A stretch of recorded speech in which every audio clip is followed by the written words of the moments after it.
Hello friends, स्वागत है आप सभी लोगों का हमारे चैनल क्विक स्टडी में। मैं कमल बिष्ट। इस वीडियो के माध्यम से दोस्तों आपके यहाँ पर कराऊंगा आर्मी टेक्निकल एनए का फिजिक्स का पार्ट नंबर 36।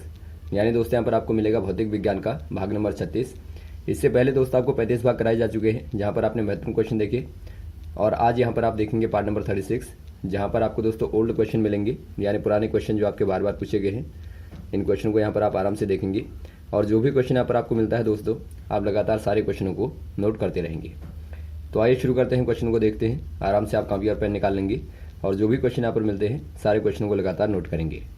तो पहला क्वेश्चन देखिए दोस्तों, एक कण प्रारंभ में 3 मीटर पूर्व में तथा फिर 4 मीटर उत्तर में चलता है, तो कण का विस्थापन क्या है। यानी आपको पूछा गया है, if an element start 3 metre in east direction and 4 metre in north side, so what will be the displacement of the particle. दोस्तों यहाँ पे देखिए क्या करेंगे आपको पहले डायरेक्शन का यहाँ पे ग्राफ लेना है। यहाँ पर मान लीजिए आप ईस्ट है तो ये आपका वेस्ट होगा, ये आपका यदि नॉर्थ है तो ये साउथ होगा। अब यहाँ पर देखिए दोस्तों, ये आपका इनिशियल पॉइंट है, इनिशियल पॉइंट को आप ए मान लेंगे। यहाँ पर आपको कहा गया है ईस्ट में 3 मीटर चलता है, मान लीजिए यहाँ पर आपका 3 मीटर हो गया यहाँ तक, और बाद में आप नॉर्थ की साइड में यानी कि इधर को 4 मीटर चलता है। तो यहाँ पर दोस्तों आपको बताना है डिस्प्लेसमेंट क्या होगा। पहले यहाँ पर आप समझेंगे जो डिस्प्लेसमेंट होता है, यानी कि जो विस्थापन होता है, विस्थापन होता क्या है। विस्थापन यहाँ पर होता है दोस्तों distance between initial to end point, यानी कि जो आपका मूल बिंदु होगा और जो अंतिम बिंदु होगा दोस्तों, दोनों के बीच की जो मिनिमम डिस्टेंस होती है, यहाँ पर आप मिनिमम लिखेंगे, यानी कि जो कम से कम दूरी होती है, कम से कम जो दूरी होती है दोस्तों, आप उसी को कहते हैं विस्थापन। तो यहाँ पर आप देखिए, यहाँ से लेके दोस्तों आप यहाँ गए और यहाँ से लेके यहाँ तक, तो यहाँ पर आप देखते हैं कि 7 मीटर क्या है दोस्तों, ये आपकी डिस्टेंस है।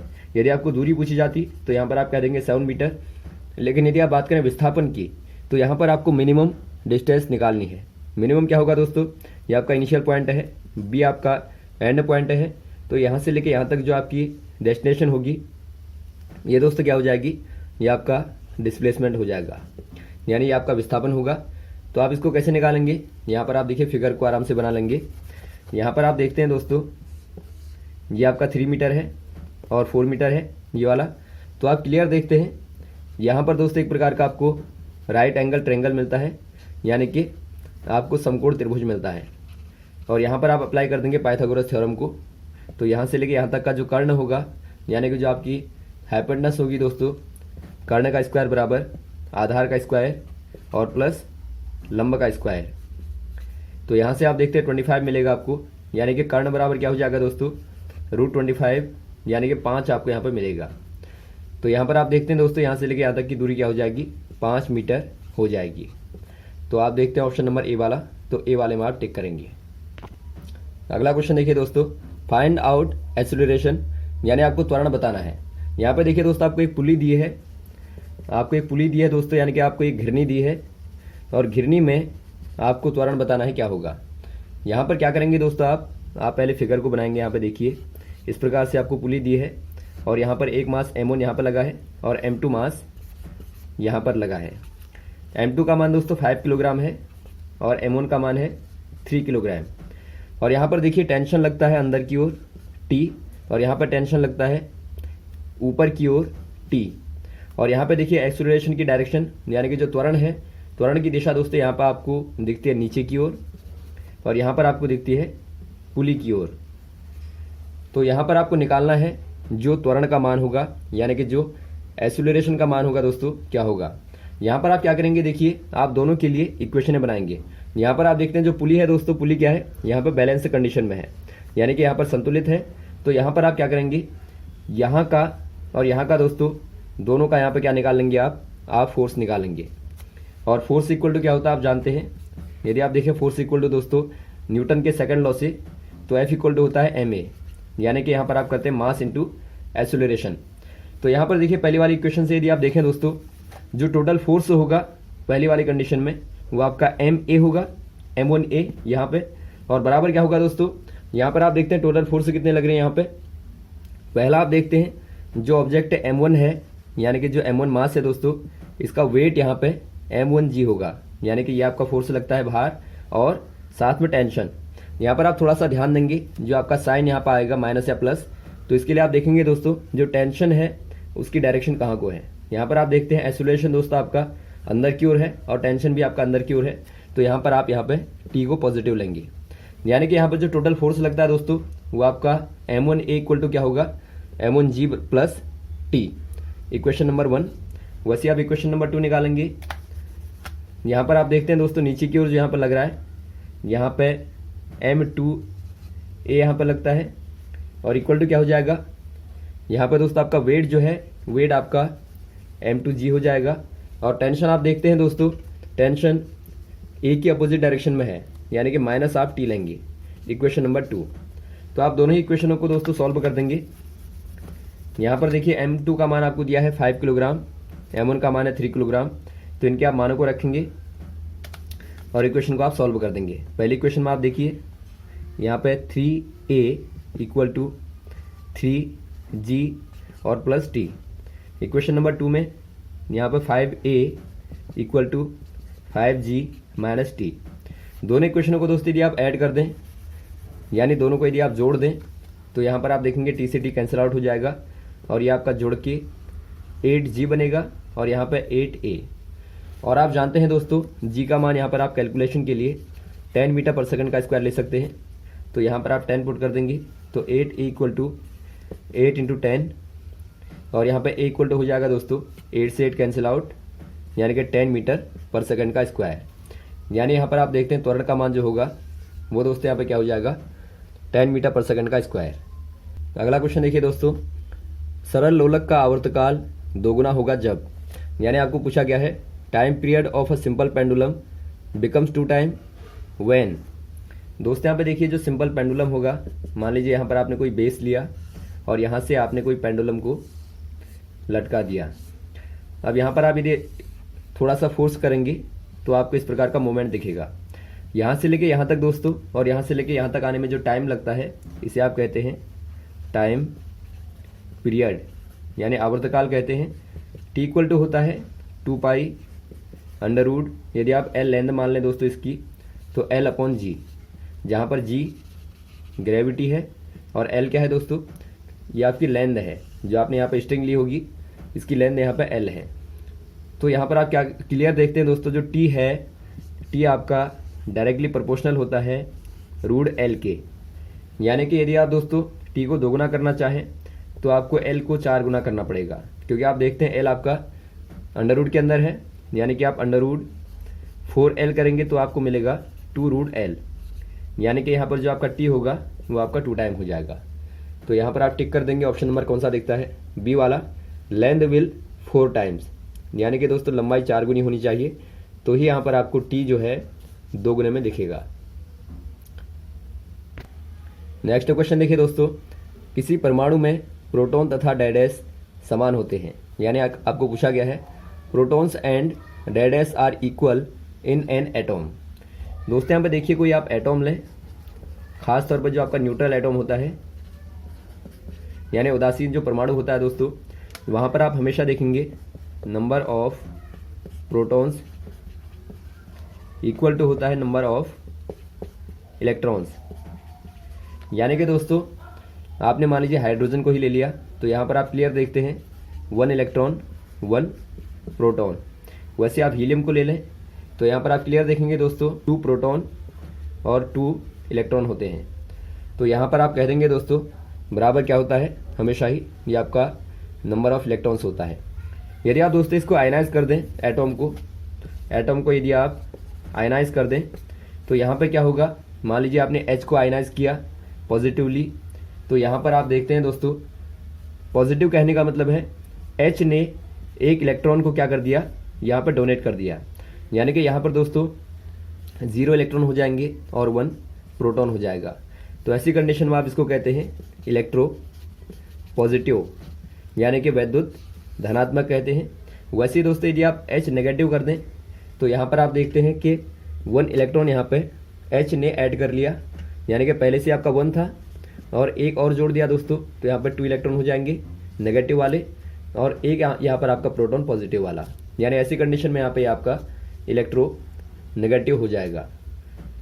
तो यहाँ पे ये कंडीशन है जब आपने आयनाइज किया, अदरवाइज दोस्तों number of proton equal to होगा नंबर ऑफ इलेक्ट्रॉन्स। अगला क्वेश्चन देखिए दोस्तों, वायु में पायराइट को गर्म कर सल्फर अलग करने की प्रक्रिया को क्या कहते हैं। यानी आपको पूछा गया है heating pyrites in air to remove sulphur is known as which name.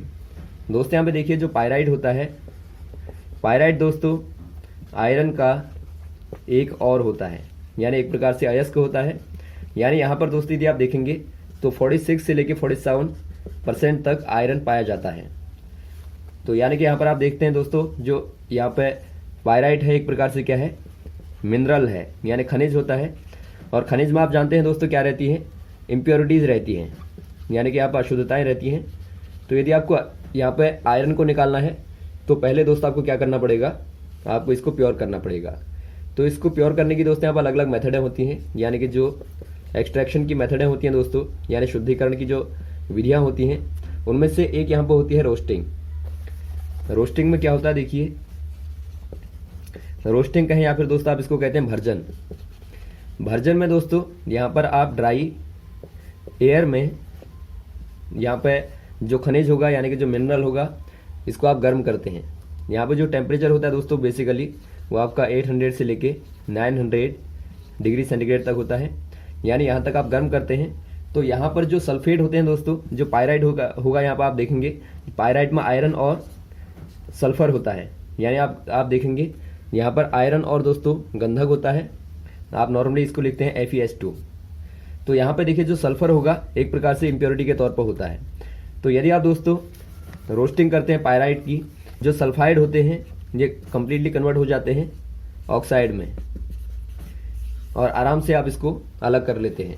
तो यहाँ पर आप कह देंगे दोस्तों ऑप्शन नंबर कौन सा हो जाएगा, ए वाला हो जाएगा रोस्टिंग।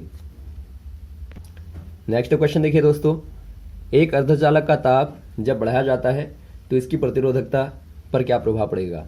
यानी आपको पूछा गया है दोस्तों, if the temperature of a semiconductor rises what is it's resistivity. यानी दोस्तों आपको पूछा गया है यदि आप सेमीकंडक्टर को लें, सेमीकंडक्टर कहने का मतलब है दोस्तों जो अर्धचालक होता है, चालक यानी कि जो आपके कंडक्टर और नॉन कंडक्टर या फिर आप कहें इंसुलेटर के बीच के होते हैं, इनको दोस्तों आप कहते हैं सेमीकंडक्टर। यानी यहाँ पर दोस्तों ये वैद्युत का या फिर आप कहें इलेक्ट्रिसिटी का दोस्तों कुछ को चालन करते हैं। तो यहाँ पर देखिए यदि आप कंडक्टर और नॉन कंडक्टर में देखें दोस्तों, यहाँ पर आप टेम्परेचर बढ़ाएं यानी तापमान को बढ़ाते हैं, तो यहाँ पर दोस्तों जो रेजिस्टेंस होता है यानी जो प्रतिरोध होता है वो भी आपका इंक्रीज होता है, यानी कि वो भी बढ़ जाएगा। लेकिन यहाँ पे इन केस ऑफ सेमीकंडक्टर यदि आप देखें अर्धचालकों में दोस्तों, यदि आप टेम्परेचर को बढ़ाते हैं, टेम्परेचर को दोस्तों यदि आप राइज करें तो यहाँ पर जो नंबर ऑफ फ्री इलेक्ट्रॉन होते हैं, नंबर्स ऑफ फ्री इलेक्ट्रॉन्स, तो इनका नंबर दोस्तों क्या हो जाता है, इंक्रीज होता है। यानी यहाँ पे फ्री इलेक्ट्रॉनों का नंबर इंक्रीज होगा, तो इसका मतलब है दोस्तों जो कंडक्टिविटी होगी, कंडक्टिविटी यानी कि जो चालकता होगी वो दोस्तों क्या हो जाएगी, आपकी इंक्रीज हो जाएगी। यानी चालकता बढ़ने का मतलब है दोस्तों जो रेजिस्टेंस होगा वो आपका डिक्रीज हो जाएगा। तो यहाँ पर आप देखते हैं दोस्तों जो सेमीकंडक्टर होते हैं गर्म करने पे ज़्यादा चालन करने लगते हैं, यानी कि यहाँ पर जो रेजिस्टेंस होगा दोस्तों वो आपका डिक्रीज होगा। और आप जानते हैं R इक्वल टू होता है रो L अपॉन A, यानी रो बराबर क्या होता है दोस्तों R A अपॉन L होता है, और रो ही दोस्तों क्या कहलाता है, ये आपका रेजिस्टिविटी कहलाता है, यानी कि प्रतिरोधकता कहलाता है। तो यहाँ पर आप क्लियर देखते हैं यदि आपका दोस्तों R का मान डिक्रीज होगा तो रो का मान भी क्या होगा, डिक्रीज होगा, यानी प्रतिरोध कम होगा दोस्तों तो प्रतिरोधकता भी वहाँ पे कम हो जाएगी, यानी कि डिक्रीज हो जाएगी। तो यहाँ पर आप टिक कर देंगे ऑप्शन नंबर बी वाले में। यदि आप दोस्तों टेम्परेचर को बढ़ाते हैं तो ऐसी कंडीशन में जो सेमीकंडक्टर होते हैं तो उनकी दोस्तों रेजिस्टिविटी का मान डिक्रीज होता है। ऑप्शन नंबर आप बी वाले में टिक कर देंगे। नेक्स्ट क्वेश्चन देखिए दोस्तों, कौन से घर्षण का मान सर्वाधिक होता है, यानी आपको बताना है value of which friction is maximum. यदि आप बात करें दोस्तों फ्रिक्शन की यानी घर्षण की, तो ये क्या होता है दोस्तों, एक प्रकार का अपोजिंग फोर्स होता है, यानी विरोधी बल होता है। जब दोस्तों आप किसी बॉडी को ऑब्जेक्ट को मूवमेंट कराते हैं तो इसके अपोजिट डायरेक्शन में एक फोर्स कार्य करता है। इसी को आप क्या कहते हैं, घर्षण या फिर आप कहें फ्रिक्शन। तो फ्रिक्शन के दोस्तों देखिए अलग अलग टाइप होते हैं, जैसा कि आप देखते हैं यहाँ पे रोलिंग फ्रिक्शन होता है। जब आप रोल करते हैं बॉडी को, इसे आप लोटने घर्षण भी कह सकते हैं। और वैसे ही आपका यहाँ पे देखिए डायनेमिक फ्रिक्शन होता है, वैसे ही आपका होता है स्टैटिक फ्रिक्शन, वैसे ही दोस्तों आपका होता है स्लाइडिंग फ्रिक्शन। अब देखिए स्लाइडिंग क्या होता है दोस्तों, यानी आप इसको सर्पी घर्षण भी बोलते हैं। जब यहाँ पे कोई वस्तु को आप ज़मीन पर धकेलते हैं या फिर यहाँ पे कोई वस्तु रेंगती है दोस्तों, तो उसके कारण जो अपोजिंग फोर्स लगता है, इसी को आप बोलते हैं स्लाइडिंग फ्रिक्शन। और वैसे आप बात करें जो स्टैटिक फ्रिक्शन होता है, यानी आप इसको स्थैतिक घर्षण बोलते हैं। मान लीजिए आपने किसी ऑब्जेक्ट को यहाँ पर रखा है, तो इसको पोजीशन में आने में जो अपोजिंग फोर्स लगता है, इसी को आप कहते हैं यहाँ पे स्टैटिक फ्रिक्शन। वैसे आप डायनेमिक की बात करें दोस्तों, तो डायनेमिक होता है जब भी आप किसी ऑब्जेक्ट को गतिमान करते हैं, यानी कि आप इसको मोशन में लाते हैं, तो इसके अपोजिशन में जो फोर्स होगा वही दोस्तों आपका डायनेमिक फ्रिक्शन होता है। डायनेमिक फ्रिक्शन के ही दोस्तों ये टाइप होते हैं, रोलिंग फ्रिक्शन या स्लाइडिंग फ्रिक्शन। तो यहाँ पर आप क्लियर देखते हैं। और रोलिंग में होगा, मान लीजिए आपने कोई यहाँ पे टायर को लिया, आप इसको रोल करते हैं, तो यहाँ पर रोल होने में दोस्तों जो भी यहाँ पे फ्रिक्शन लगेगा एरिया पे, वही आपका रोलिंग फ्रिक्शन होता है। तो यहाँ पर आप क्लियर देखते हैं दोस्तों, जो आपका स्लाइडिंग फ्रिक्शन होता है, यानी जो आपका सर्पी घर्षण होगा, वहाँ पर आप ऑब्जेक्ट को क्या करते हैं, इस प्रकार से आगे को बढ़ाते हैं। तो यहाँ पर आप देखते हैं दोस्तों, इतने एरिया पे क्या लगेगा, आपका फ्रिक्शन लगेगा। जबकि आप देखते हैं रोलिंग में यहाँ पे केवल इतने ही एरिया पे लगता है, जो आपका छोटा सा एरिया यहाँ पर छुएगा दोस्तों ज़मीन को, उसी पर आपका फ्रिक्शन लगेगा। तो यहाँ पर आप क्लियर देखते हैं, जो स्लाइडिंग फ्रिक्शन होगा, यानी जो सर्पी घर्षण होगा, उसका मान दोस्तों मैक्सिमम होता है, यानी कि अधिकतम होता है। नेक्स्ट क्वेश्चन देखिए दोस्तों, महो किसकी इकाई है, यानी आपको बताना है महो इज द यूनिट ऑफ। यदि आप बात करें दोस्तों ओम की, तो आप जानते हैं ओम किसका मात्रक होता है, यह आपका रेसिस्टेंस का होता है, यानी प्रतिरोध का होता है। यदि आप दोस्तों रेजिस्टेंस को अपोजिट कर दें, यानी आप दोस्तों इसका यहाँ पर इन्वर्स कर दें, तो 1/r हो जाएगा। तो 1/r ही दोस्तों क्या होता है, एक प्रकार से ये आपका स्पेसिफिक रेजिस्टेंस होता है, यानी आप इसको विशिष्ट प्रतिरोध कहते हैं। तो यदि आप इसका मात्रक निकालें दोस्तों, तो 1/ओम हो जाएगा, या फिर आप इसको कहते हैं 1/ओम को ही कहते हैं दोस्तों आप महो, यानी आप इसको लिख सकते हैं महो को ही दोस्तों, महो इक्वल टू ओम का इन्वर्स। तो आपको हो सकता है इस वाले फॉर्म में भी यहाँ पे लिख के दिया हो, तो यहाँ पर आप ध्यान देंगे। तो यहाँ पर किसका हो जाएगा दोस्तों ये मात्रक, ये आपका हो जाएगा स्पेसिफिक रेजिस्टेंस का, यानी कि विशिष्ट प्रतिरोध का। तो ऑप्शन नंबर यहाँ पर आप बी वाले में टिक कर देंगे। नेक्स्ट क्वेश्चन देखिए दोस्तों, आइंस्टाइन्स मास एनर्जी इक्वेशन। जो आइंस्टाइन की मास एनर्जी इक्वेशन है, यानी दोस्तों आप इसको कहते हैं द्रव्यमान ऊर्जा समीकरण। ये क्या हो जाएगी दोस्तों, E इक्वल टू mc²।